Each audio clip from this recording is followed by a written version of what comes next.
ese motor. ¿Este motor? ¿Mío? ¿Por qué? Ey, manito, déjame verlo. Yo no lo voy a tocar ni nada. Yo nada más lo quiero ver.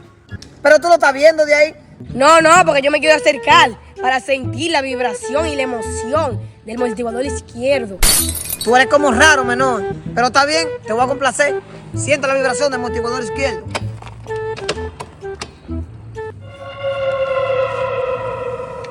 Vengo ahora.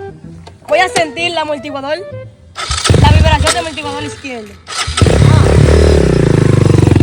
¿Te sientes bien? ¡Sí, la estoy sintiendo! Pues se me llevó el motor. ¡El motor!